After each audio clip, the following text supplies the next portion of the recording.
Archie Blyer, Chair, Institutional Review Board for the St. Charles Health System in Central and Eastern Oregon. Also, Clinical Research Professor, Department of Radiation Medicine, Knight Cancer Institute at the Oregon Health and Science University in Portland. Our New England Journal of Medicine report covers what has been understood as overdiagnosis, a problem in which a diagnosis of something actually isn't anything that needs to be considered because it doesn't hurt, it won't cause a problem in the rest of that individual's life. Our conclusion was that for breast cancer, overdiagnosis may be occurring in as many as 31%, almost 1 in every 3 women being diagnosed to have breast cancer in the United States.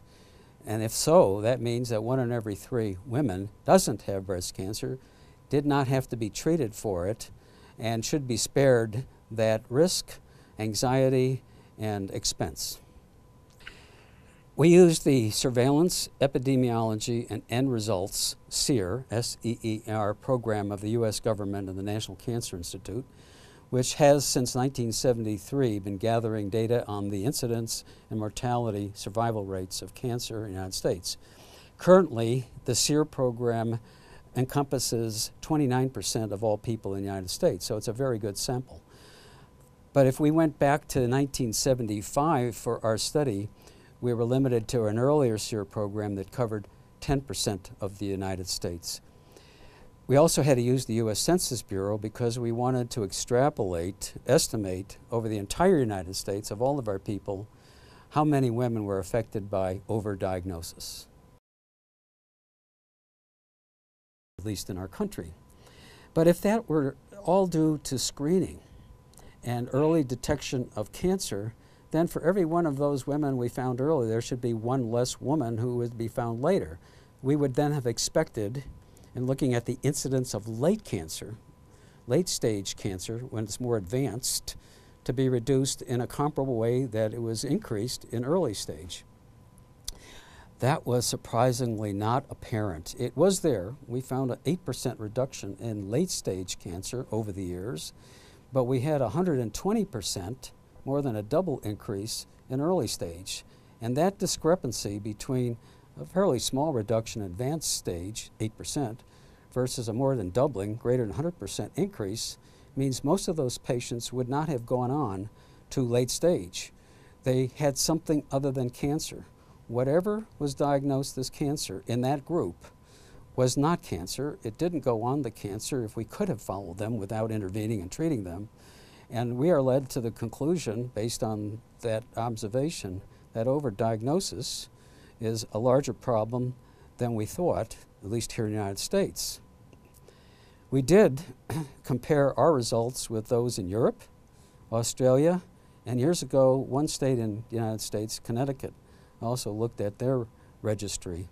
And we found that actually our results weren't that far off. There were actually countries with a higher rate of overdiagnosis, more than what we found, and some, of course, with a lower rate. But we were close to the average. And it's that average that is so disturbing and surprising to me. It was 31% of all cancer being diagnosed since the late 80s and early 90s. Pathology does have, as we know, a gray zone where it's not certain that it is black and white, that it is cancer, is not cancer. Unfortunately, pathologists have to decide one way or the other so they can inform the patient and probably more effectively the physician who would have to treat that. So the problem with screening was it started giving us new cancers, new perspectives, something different, and especially something called ductal carcinoma in situ, which rarely was reported or diagnosed prior to screening during the late 70s and 1980s. So this ductal carcinoma in situ, DCIS, and other forms like that of very early cancer, we even created stage 0, when the normal staging is stage 1, 2, 3, and 4, 4 being the worst, and 1 being the best. We had to call these cases 0 because we really never have encountered them before. And we're still struggling with exactly what 0 is. We know that some of it probably doesn't need to be treated as aggressively as we have, so recently we've been trying as oncologists, surgeons, radiation oncologists, medical oncologists to try to reduce the therapy, but we still are forced, because it's called cancer, to treat it. So the pathologist does have an opportunity to give us an answer that's something less than certain, but that's not currently the standard. So if they say, well, it looks like cancer to me, and it is cancer, then the rest of us have to act on that.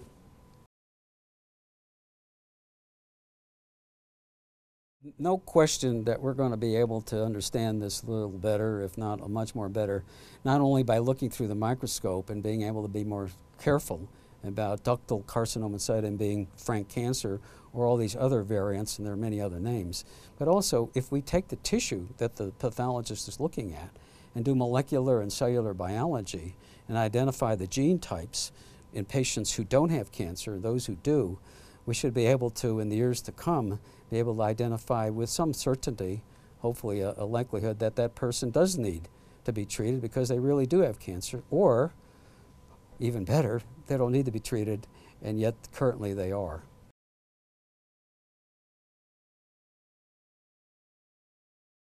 I don't think radiation risk in terms of radiation causing harm, injury, cancer, even the breast cancer that it was trying to detect early, and other cancers of the breast and tissue outside the breast. I think that is a potential problem, but it's not as great a problem as the harm of being treated when you don't need to be, the harm of the anxiety and depression and stress reactions that occur with annual mammography, the harm and stress and quality of life issue in terms of having to have a biopsy, and then if the biopsy is positive, going through all those psychological, emotional stress points, and of course the cost, the financial cost to society and to the patient.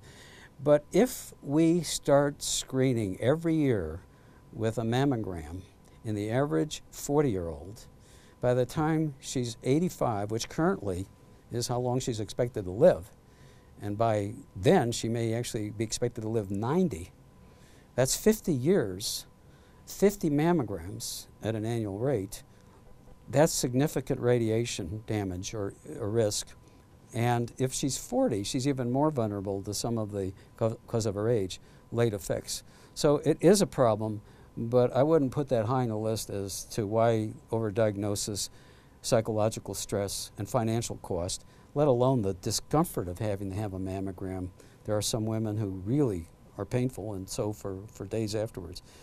I think the radiation risk is an element to this, but I wouldn't consider it first.